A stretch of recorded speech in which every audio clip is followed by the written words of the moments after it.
और इस समय हमारे साथ सुप्रीम कोर्ट के वकील महमूद प्राचा जुड़ रहे हैं। महमूद प्राचा ने काफी अरसे से एक लंबा अभियान छेड़ा हुआ है। अब मैं आपसे ये जानना चाहती हूँ महमूद प्राचा जी, आपका बहुत बहुत स्वागत है, कि अब ये जो सीए के रूल्स को नोटिफाई किया है आज अचानक से, इसके पीछे सरकार की आपको मंशा क्या लगती है? क्यों ये लाया गया है?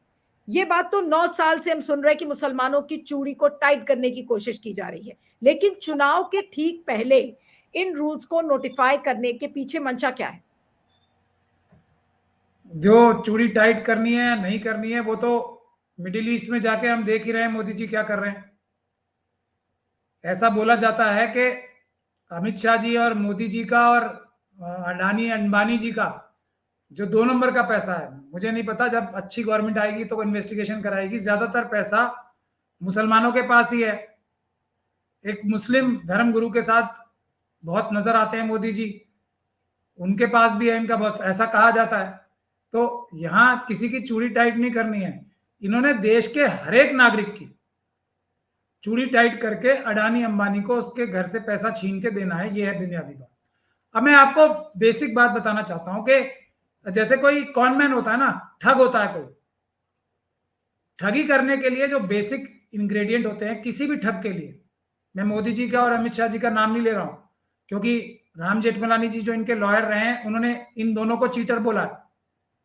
मरने से पहले एक इंटरव्यू देके गए थे कि मैं दुनिया को बता देना चाहता हूं ये दोनों चीटर है। मैं वो नहीं कह रहा हूं, मैं तथ्य बता रहा हूं कि एक चीट का, एक चीटर का, एक ठग का मोडस ऑपरेंडी ये होता है, पहले वो अपनी बहुत अच्छी छवि प्रस्तुत करता है, उस पर बहुत सारा खर्चा करता है, पैसे लगाता है, मेकअप आर्टिस्ट लाता है, जब वो अच्छे से लगने लगता है और उसको एक छवि बन जाती है उसके ट्रस्टवर्दी आदमी की, तब वो झूठ बोलना शुरू करता है। अब मैं ये नहीं कह रहा हूं कि मोदी जी ने जो झूठ बोले मैं गिनवा के ये नहीं बताना चाह रहा हूं कि मोदी जी कोई ठगी कर रहे हैं, ठग हैं, या अमित शाह जी ठग हैं, चीटर हैं, जैसे राम जेठमलानी जी कहते हैं। 15 लाख मिले किसी को, 1 करोड़ जॉब हर साल नौकरी मिली किसी को, 5 ट्रिलियन इकोनॉमी 2022 तक हो गई क्या? 2022 तक एस्ट्रोनॉट पहुंच जाएंगे, मिल गए क्या? फार्मर्स की इनकम डबल हो जाएगी, हो गई क्या? बुलेट ट्रेन हो गई क्या? हाउस, घर, हर एक इंडियन को घर मिलेगा, हो गया क्या? 2022 तक हर घर में बिजली होगी, हर देश के नागरिक के पास घर होगा, 100 स्मार्ट सिटी बनेगी, इनमें से कुछ भी हो गया क्या?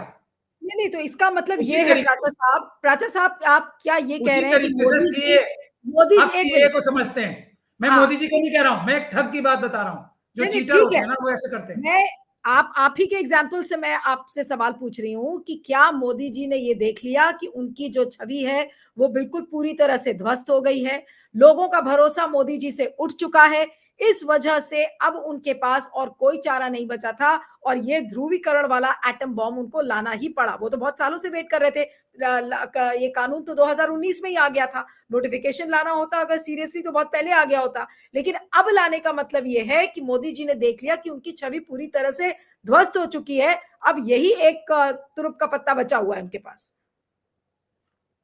देखिए 24,000 वोल्ट का करंट तो आज ही लगा है, और मैं एक दूसरी बात कर रहा हूं, इनके पास बहुत सारे तुरुप के इक्के हैं। सतपाल मलिक साहब एक तुरुप के इक्के की बात कर रहे हैं कि ये किसी भी हद तक जाके कुछ भी कर सकते हैं, लेकिन बात अभी ठगी की हो रही है। ये सीए से मिलेगा किसे, किसी को मिलेगा कुछ या नहीं मिलेगा, इनको सब पता है। ये ठगी जो हो रही है ना, ये नहीं कर रहे हैं, जो ठगी का एक वो चल रहा है वो इसलिए चल रहा है कि ईवीएम से चुनाव कराने में, बाकी कुछ नहीं है इनके पास। पेपर बैलेट से चुनाव हुए, ये किसी भी प्रकार, क्योंकि काट की हांडी 1 बार चढ़ती है, 2 बार चढ़ती है, 10 बार चढ़ती है। मैंने आपको अभी गिनती गिनवानी शुरू की है, अगर मैं गिनवाना शुरू करूंगा तो शायद कुछ और इंटरव्यू में बात ही नहीं हो पाएगी। तो जब इतने झूठ बोल रखे हैं तो जीतना तो चुनाव ईवीएम से ही है, जीत ही नहीं सकते। अब मैं आपको बुनियादी बात बता रहा हूं ठगी की। सीए में किसे क्या मिलेगा पहले यह समझने की आवश्यकता है। पहली बात यह है कि आपने खुद इसमें लिखा हुआ है अपने डिस्प्ले में, 31 दिसंबर 2014 से पहले जो 3 देशों से आए, हिंदू, सिख, बौद्ध, जैन, पारसी, जो आए होंगे शरणार्थी, पहले तो शरणार्थी होंगे तो उनकी अलग ही डेफिनेशन होती है, मैं उस सब डिटेल्स में नहीं जा रहा हूं, तो उन्हीं को मिलेगी। इसका मतलब 2014 से पहले 31 जनवरी से आने से पहले वालों को मिलेगी, तो इसका मतलब क्या है 2014-15 से आने वाले, जब इनकी सरकार आ गई थी, उसके बाद किसी को नहीं मिलेगी। चाहे वो प्रताड़ित हो, मारा जा रहा हो, चाहे उसकी जान को खतरा हो, किसी तरीके से जान बचा के भाग के आया, उसको नहीं देंगे। ये इनका सीए है, ये अमित शाह जी का सीए है। पहले ये, उसके बाद पहले उसे ये साबित करना पड़ेगा कि मैं इन देशों से आया हुआ हिंदू, क्रिश्चियन, पारसी, बौद्ध या सिख हूं। ये कैसे करेगा कोई साबित? कागज कहां के बनवा के लाएगा? उन देशों के कागजात बनवा के कोई मुस्लिम भी ले आएगा। अब जब उसी देश से कागज बनवा के लाने हैं तो कोई मुस्लिम भी ले आएगा, तो किसको क्या मिला? उससे बड़ी बात मैं कह रहा हूं, जो देश में 2004 से पहले कानून था, इलीगल इमिग्रेंट्स को छोड़ के कोई भी व्यक्ति जो देश में है, किसी भी देश का नागरिक है, उसको सिटीजनशिप अप्लाई करने का हक है। ये सब लोग जिनके लिए ये कह रहे हैं कि हमने कानून बनाए, क्या ये अपने देश में रह के या अपने देश से बाहर कहीं भी जाके क्या अप्लाई नहीं कर सकते? तो किसी को क्या दिया? मैं बुनियादी बात ठगी की जो कर रहा हूं कि पहले हम ये समझ लें कि ये दे किसको क्या रहे हैं। कोई ये साबित कर पाएगा दूसरे देश के कागज दिखा के कि मैं ये हूं? नहीं कर पाएगा। कोई झूठे कागज बना के भी साबित कर लेगा। तो कैसे नागरिकता देंगे? फिर नागरिकता कितने साल बाद मिलेगी? और अब तक कितने लोगों ने अप्लाई ही किया नागरिकता का? यही इनसे पूछ लीजिए। तो ठगी वाली बात है। जैसे 15 लाख, जैसे 1 करोड़ जॉब्स, ये वही ठगी वाली बात है। अब ये मोदी जी कर रहे हैं, अमित शाह जी कर रहे हैं, मैं बिल्कुल नहीं बोलना चाहता।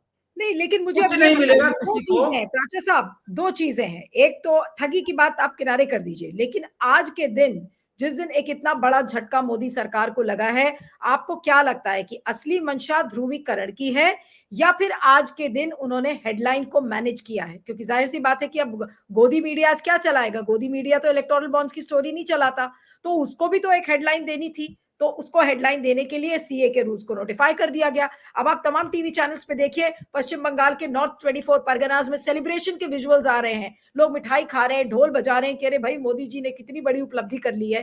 तो ये हेडलाइन मैनेजमेंट का हिस्सा है या फिर ध्रुवीकरण का हिस्सा है, जो कि लॉन्ग टर्म एजेंडा है मोदी जी का चुनाव के मद्देनजर? फिर मैं आप ठगी को नहीं छोड़ पा रहा, मैं बड़ी मुश्किल है। ठग काम कैसे करते हैं? उनका गैंग होता है। अगर आपने कोई सड़क पे भी देखा होगा किसी को ठगी करते हुए, तो वो बताता है कि मैं ये इस तरीके से करके ये आपको फायदा पहुंचा दूंगा, ये मैं चमत्कार कर दूंगा, किसी आदमी के सर में दर्द है तो आए मैं उंगली लगाऊंगा, ठीक कर दूंगा। तो वो एक आदमी आता है, वो एक नहीं 5 आदमी आते हैं। जैसे हमारे, मैं टीवी चैनल के एंकर्स को नहीं बोल रहा हूँ, वो 5 आदमी आएंगे और वो उसकी सर का दर्द ठीक करेगा उंगली लगा के। तो ये उस क्रिमिनल गैंग का हिस्सा है सब। आप इन्हें पता नहीं क्यों लोग पत्रकार बोलते हैं या मीडिया क्यों बोलते हैं। ये क्रिमिनल्स, गैंग ऑफ क्रिमिनल्स हैं, उस ठगी का हिस्सा है। और जो लोग सेलिब्रेशन कर रहे हैं वो भी उन 5 लोगों की तरह है जिनका सर का दर्द दूध। मैंने इसीलिए आपको शुरू में बताया कि सीए से फायदा किसे होगा।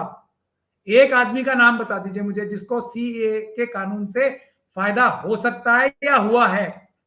तो सेलिब्रेशन कौन लोग कर रहे हैं? जिनको ठगी की गई है वही कर रहे होंगे ना, या फिर इनके वो 5 लोग होंगे जो बताएंगे मेरे सर पे उंगली लगाई, ये साधु महाराज ने या जो भी थे, ये जो मौलाना थे, इन्होंने सर पे उंगली लगाई और मैं ठीक हो गया।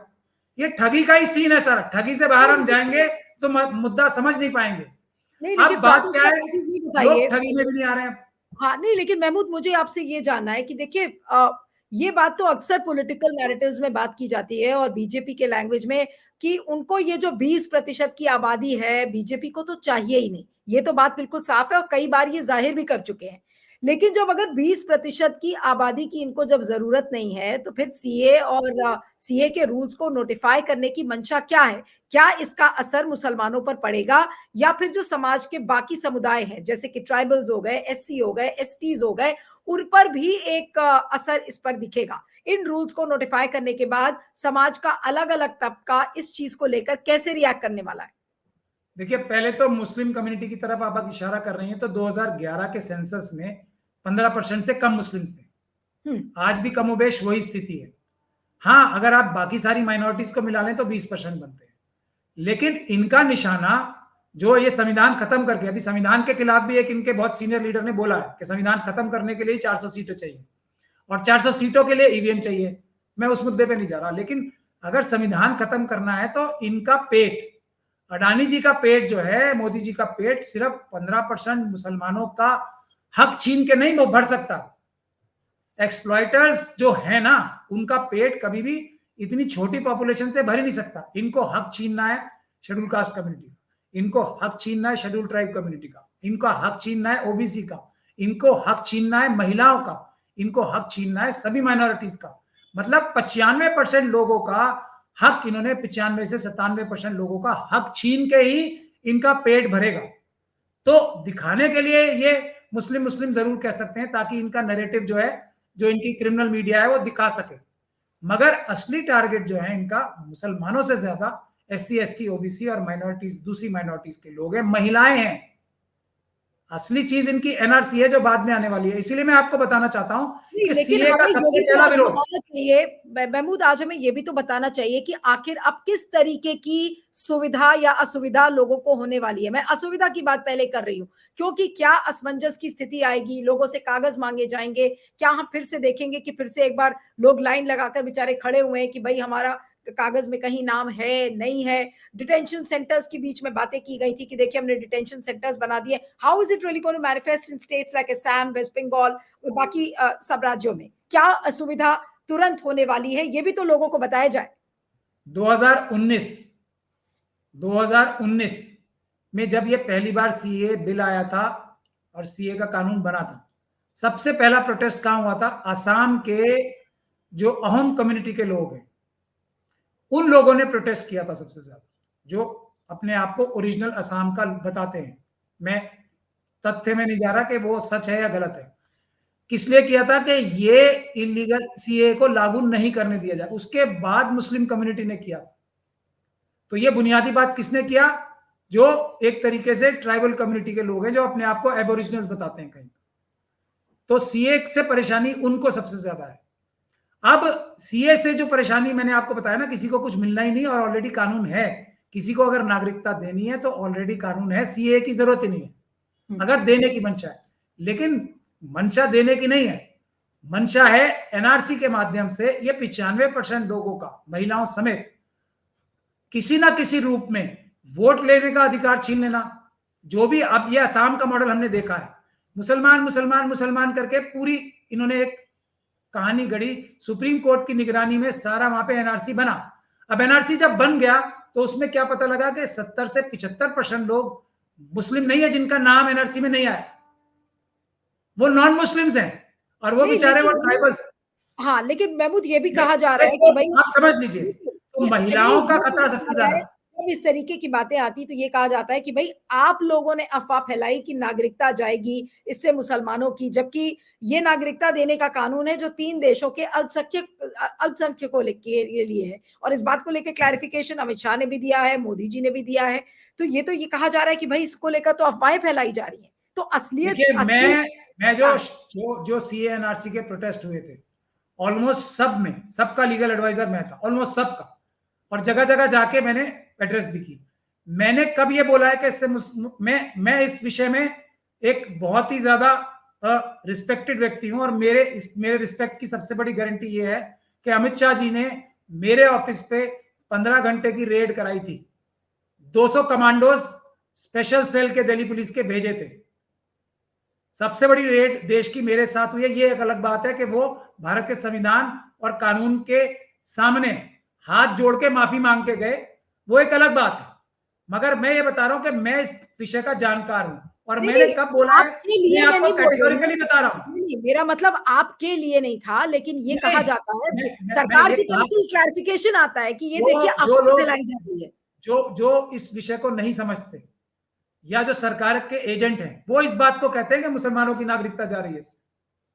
मैं आपको बता रहा हूं ना, सबसे पहले जैसे मैंने असम का एग्जांपल क्यों दिया, नागरिकता जाएगी तो सबसे पहले नॉन मुस्लिम्स उसमें 75% होंगे और जो 25% मुस्लिम्स भी होंगे ना, क्योंकि मुस्लिम कम्युनिटी के लोग असम में केयरफुल थे कि ये ऐसा उनके ऊपर 1985 से इसका हमले हो रहे थे बार बार, तो वो लोग कागज बना के अपने तैयार बैठे थे।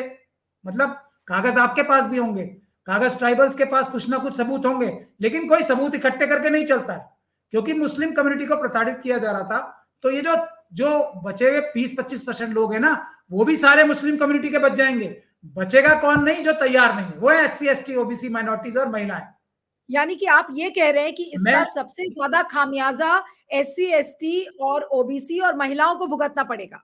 यस, माइनॉरिटीज की, बाकी लोगों को और महिलाओं को। एक्सप्लेन करिए प्राचा साहब, इसको आप थोड़ा सा और एक्सप्लेन करें कि इसका असर SC ST OBC और महिलाओं के ऊपर इसका असर सबसे ज्यादा कैसे पड़ेगा?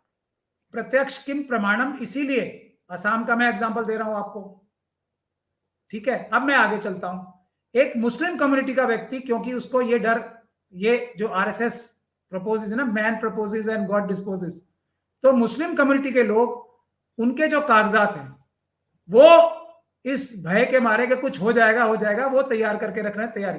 बाकी कम्युनिटी के लोग आराम से, क्योंकि नागरिकता तो एक ऐसी चीज है ना, मैं पैदा हुआ हूं ही, नागरिकता किसी की छीनी जा ही नहीं सकती, ये दुनिया भर का कानून है। तो कौन इस बारे में सोच भी रहा है? ये तो RSS और BJP के लोग, जो उनकी साजिश होती है देश में लूटामारी करने की, उसके लिए नए नए फॉर्मूले लाते हैं। तो अब किसी महिला के पास, महिला, एक आप NRC लागू हो गई, अब आप बताइए, जब ये कानून लागू होंगे तो आप सड़क पे चल के जा रहे हैं, नीलू जी, मैं आपको आपके एग्जांपल से ही समझाता हूं, और आप एक बहुत ही पढ़ी लिखी जागरूक पत्रकार हैं, आपसे के सड़क पे पुलिस वाला पूछेगा और ये असम में हुआ है, क्या आप कौन है? आप बोलेंगी मैं नीलू व्यास। आप दिखाइए आपके पिताजी का क्या नाम, आपका अपना कोई आइडेंटिटी कार्ड दिखाइए। अगर आपके नाम में एक स्पेलिंग मिस्टेक हो गई, आपके पिताजी के नाम में, एड्रेस में, माताजी के नाम में, जो आपका आइडेंटिटी कार्ड होगा, जो भी आपके पास प्रूफ होगा, तो बस आप तो चढ़ गई ट्रेन पे, अब आप हो गई इलीगल इमिग्रेंट। अब आपको साबित करना है, ये कानून है कि आप भारत की नागरिक हैं, और ये लागू कानून आपको पालन कराने के लिए आपको कम से कम 2 साल लग जाएंगे, और 2 साल के लिए आपकी वोट देने का हक, आपकी प्रॉपर्टी जो आपके नाम है वो सस्पेंड, आपका जो आपने डिग्रियां ली आज तक वो सस्पेंड, और आपको एम्प्लॉयमेंट लेने का हक भी सस्पेंड। कम से कम आप जैसी जो जागरूक पत्रकार है उसको 2 साल लगेंगे कम से कम, मैं आपको बता रहा हूँ। फिर तो महमूद इसका इस्तेमाल तो फिर जो लोग मोदी विरोधी हैं या जो मोदी की नीतियों को, जो मोदी जी की नीतियों का विरोध कर रहे हैं, सवाल खड़े कर रहे हैं, तो क्या ये उनको टारगेट करने के लिए एक बड़ा हथियार है? 100 आउट ऑफ 100। और जिन लोगों के जो मोदी जी के खिलाफ जो भी जाने की चेष्टा करेगा, ग्रुप हो, कम्युनिटी हो, कास्ट हो, जो सोच भी लेगा RSS के खिलाफ, उसके पास जाके कागज ही तो मांगने। कागज किसी के सही मिलेंगे नहीं, मिल ही नहीं सकते, सिर्फ मुसलमानों के मिलेंगे, क्योंकि वो डर के मारे ये कागज ठीक करा रहे हैं, तो कोई डर नहीं है। ये है, यही असम में हुआ है। तो ऐसा मैं नहीं कह रहा कि बाकी सब नागरिक नहीं है, मुसलमान ही नागरिक हैं, लेकिन वो तैयार हैं। तो ये खतरा देश के सभी नागरिकों पे ज्यादा है, खासतौर पे कमजोर तबकों के लिए, मुसलमानों पे सबसे कम। अब मैं सिर्फ कोरिलेट कर रही हूं जो बात अभी आपने कही कि मोदी जी के जो नीतियों का विरोध करने वाले लोग हैं, ये उनको टारगेट करने के लिए ज्यादा इस्तेमाल किया जाएगा। तो फिर क्या मैं ये समझूं कि आज के दिन जब इतना बड़ा सुप्रीम कोर्ट ने ऑर्डर सुनाया है, तो अब जाहिर सी बात है कि आगे आने वाले दिनों में जब सारा डेटा कोरिलेट किया जाएगा, जो कि वीकेंड पे बड़ी उम्मीद है कि सारे लोग ED CBI के छापे कब कब पड़े, ये सारा डेटा जब कोरिलेट किया जाएगा, जो 2 अलग अलग साइलोज में है, उसके इंटरमीडियरीज जो बेनिफिशियरीज है, जब उनका सारा नाम सामने आ जाएगा, तो कोई हिमाकत ना कर सके उस चीज को उठाने के लिए। क्या ये इसलिए लाया गया है आज? एक और टूल भी है, लेकिन 2 साइलोज है और 2 तस्वीरें भी हैं आपके स्क्रीन डिस्प्ले पे। तो ये जो 2 साइलोज की कहानी गढ़ी गई है, वो 2 तस्वीरें भी हैं। तो ये जो 2 तस्वीरें हैं ना, ये जेल के लिए एकदम बुलेट ट्रेन में बैठ सकती हैं कभी भी, जो ये आज ऑर्डर हुआ है। इसीलिए उससे बचने के लिए क्या करूं, ये मैं यही समझ रहा हूं कि ये एक तरीके से जो फ्रस्ट्रेशन, शॉक, दहशत वो है, और इन्होंने अपने आर्सेनल में ठगी करने के, इन लोगों ने नहीं, जो ठग होते हैं, उन्होंने ठगी करने के लिए अपने बैग में तरह तरह के औजार रखे होते हैं, तरह तरह के सामान रखे होते हैं। तो अगर कोई सर के दर्द वाला पकड़ ले, कोई छठा आदमी आ जाए कि मेरे सर में एक्चुअली दर्द हो रहा है, छू के दूर करो, तो उसके लिए वो दूसरा औजार कुछ निकालेंगे और फिर वो उससे काम चलाएंगे।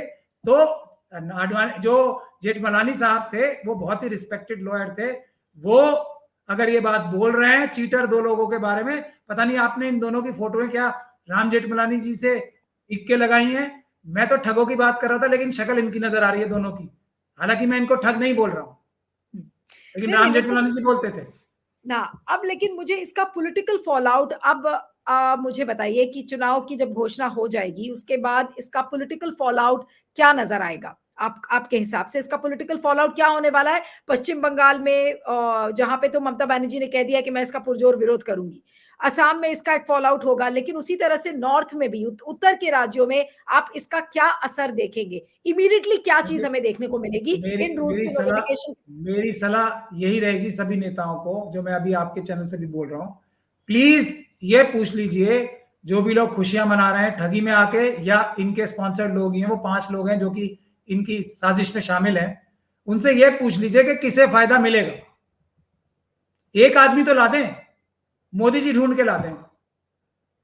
अभी जो इलीगल इमिग्रेंट थे, जो एक बड़े सिंगर थे, उनको दिए इन्होंने, मुसलमान थे वो, सिटीजनशिप, क्या नाम है उनका, अदनान सामी।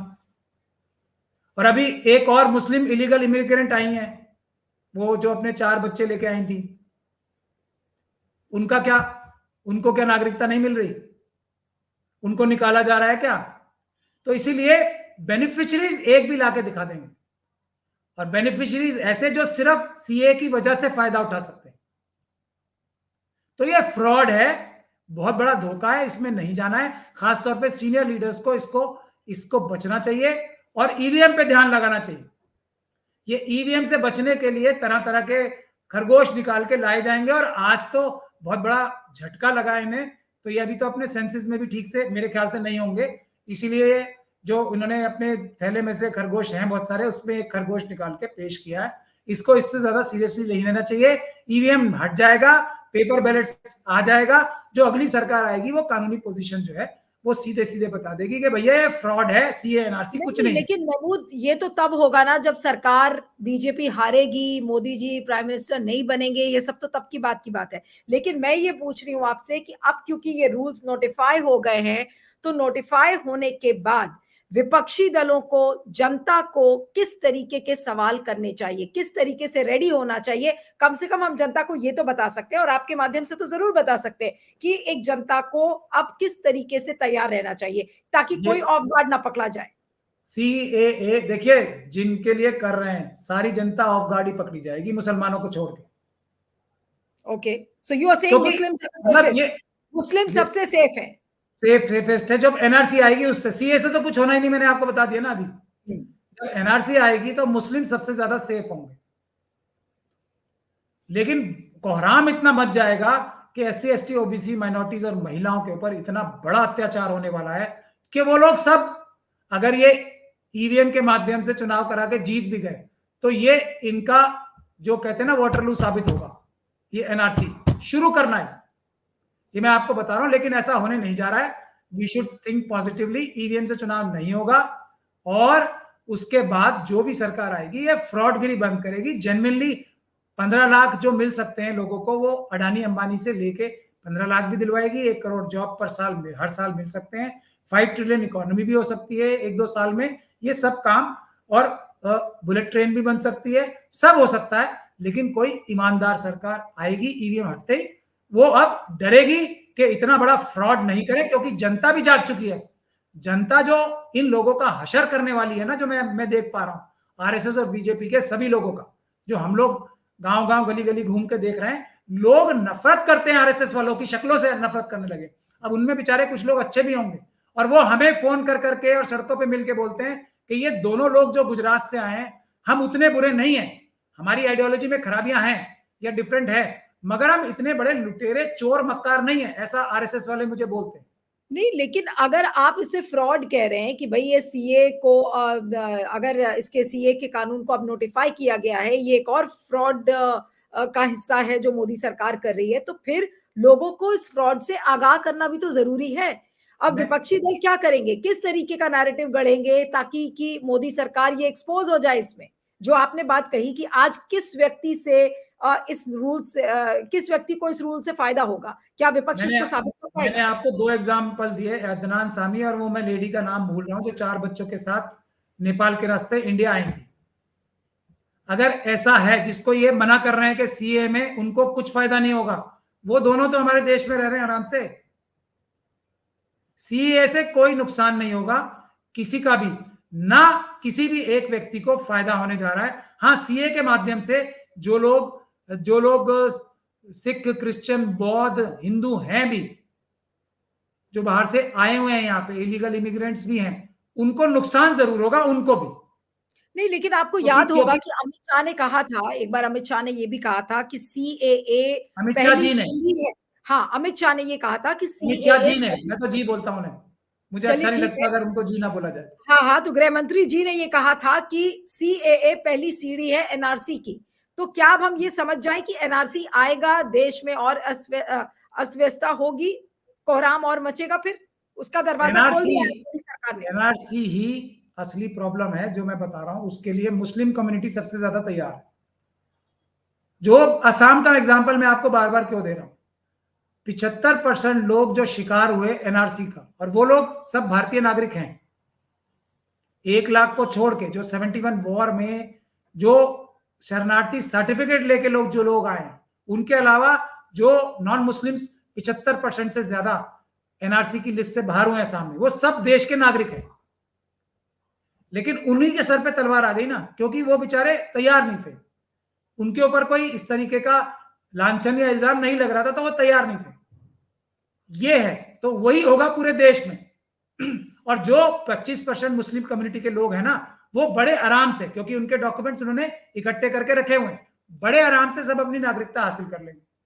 हाँ, अब जबरदस्ती करके जो करना है वो तो ये सबके साथ करेंगे, क्योंकि अडानी जी और अंबानी जी ने जो फॉर्मूला बनाया है देश के लिए, वो देश की 99% जनता को एक तरीके से गुलाम, किसान क्यों लड़ रहे हैं, उनकी जमीनें छीन रहे हैं, एक आम नागरिक क्यों लड़ रहा है, एक जो सैनिक बनना चाहता है उसको अग्निवीर क्यों बनाया जा रहा है कि 50,000 की तनख्वाह मिलती थी उसको 35,000 में ही, उसको कोई अगर वो शहीद होता है तो उसको शहादत के जो बेनिफिट्स मिलते हैं वो गायब। चाइना और पाकिस्तान को फायदा पहुंचाने की हद तक जो लोग जा सकते हैं, उनसे आप क्या उम्मीद करेंगे? ऐसे लोगों का तो चुनाव लड़ना बैन होना चाहिए। अगर जो सुब्रमण्यम स्वामी जी कह रहे हैं कि प्रधानमंत्री हमारे चाइना से डरते हैं, या तो सुब्रमण्यम स्वामी जी को पकड़ के अरेस्ट करके जेल में भेजेंगे। ये इतनी बड़ी स्टेटमेंट है, प्रधानमंत्री देश के चाइना से डरते हैं, और वो व्यक्ति आराम से बैठ के रोज इंटरव्यू दे रहे हैं एक के बाद एक। तो इसका मतलब मोदी जी उनसे भी डरते हैं, क्योंकि उनके पास शायद ऐसे कुछ सबूत हैं जो वो 1 मिनट में साबित कर देंगे, जो शायद अपनी वो भारतीय जनता पार्टी के प्रेम में अभी नहीं बता रहे हैं। देश प्रेम शायद उनका भारतीय जनता पार्टी के प्रेम से थोड़ा सा कम हो गया देश प्रेम, वरना देश की खातिर प्रधानमंत्री अगर डरपोक है तो फिर कुछ नहीं बचा। हर एक नागरिक का फर्ज है कि वो ऐसे प्रधानमंत्री को एक्सपोज करे। प्राचा साहब, अब मेरा आखिरी सवाल आपसे यही है कि अंत में हम लोगों ने काफी इसके पहलू डिस्कस कर लिए हैं कि ध्रुवीकरण है, समाज का हर तबका इससे इंपैक्टेड होगा, एनआरसी अगर आएगा तो देश में कोहराम मच सकता है। आपने ये भी इस पूरे इशू को लेके आपने ये भी बोला कि इसका इस्तेमाल मोदी जी की नीति के विरोधियों के लिए भी इसको हथियार की तरह इस्तेमाल किया जाएगा। तो अंत में आज जो सीए के रूल्स को नोटिफाई किया गया है, उसकी बेसिक पॉलिटिकल मैसेजिंग आम आदमी के लिए आज क्या है? अगर मैं 2 लाइन में आपसे पूछूं, उसके बाद फिर प्रोग्राम को खत्म करती हूं। देखिए, अगर जो लोग मुसलमानों से नफरत भी करना चाहते हैं वो खूब करेंगे, लेकिन मोदी जी जो काम कर रहे हैं उस पर ध्यान रख के वोट दें। जो मैंने अभी गिनवाए हैं, जो सुब्रमण्यम स्वामी जी है, दूसरे लोग गिनवा रहे हैं, तथ्यों के आधार पर वोट दें, और सब लोग मिलके, वैसे ये जनता का मन बना हुआ भी, सब लोग मिलके ईवीएम को हटाएं। मेरा यही मैसेज है। सब प्रॉब्लम्स का समाधान ईवीएम को हटाकर है, पेपर बैलेट से चुनाव कराने का है। बाकी तो ये दोनों लोगों को प्रॉब्लम है अगर ईवीएम से चुनाव नहीं हुए, और इनके सभी साथियों को, अडानी अंबानी जैसे, और किसी को प्रॉब्लम देश में होगी नहीं। ये हमारा असेंडिंग टाइम है। देखिए, चाइना के 20 साल थे, ये भारत का असेंडिंग टाइम है। ये एक सबोटैज की शक्ल में दोनों लोग हमारे सर पे हैं अपने मित्रों के साथ। अगर भारतीय इस वक्त कुछ भी ना करें, तो हमारा ये असेंडिंग टाइम है। हम 5 ट्रिलियन इकोनॉमी नहीं, दुनिया की नंबर 1 इकोनॉमी ऑटोमेटिक बन जाएंगे अगर ये दोनों को हटा दिया जाए। ये उसमें ब्रेक लगा रहे हैं, उसमें रोक लगा रहे हैं। ये इतनी बड़ी, पनौती शब्द का तो प्रयोग नहीं करूंगा मैं क्योंकि बुरा मान जाते हैं।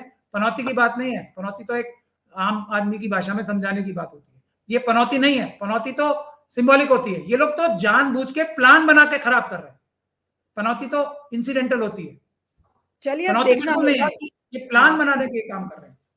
चुनाव की तारीखें अब किसी भी समय घोषित हो जाएंगी तो देखना होगा। आपने जो ईवीएम की बात कही है कि क्या ईवीएम से चुनाव होगा या फिर बैलेट पेपर से होगा, लेकिन बड़ी खबर यही है कि सीए के रूल्स को नोटिफाई किया गया है और नोटिफिकेशन के बाद अब इसका पॉलिटिकल फॉल आउट सभी राज्यों में किस तरीके से होगा, उससे भी बड़ा सवाल है कि क्या इंडिया गठबंधन, क्या जनता, फिर क्या विपक्षी दल इस नैरेटिव को पंक्चर कर पाएंगे, जिस नैरेटिव के को दिमाग में रखकर मोदी सरकार ने इन रूल्स को नोटिफाई किया है। आपका बहुत बहुत शुक्रिया Mahmood Pacha ji, thank you so much for joining. Thank you.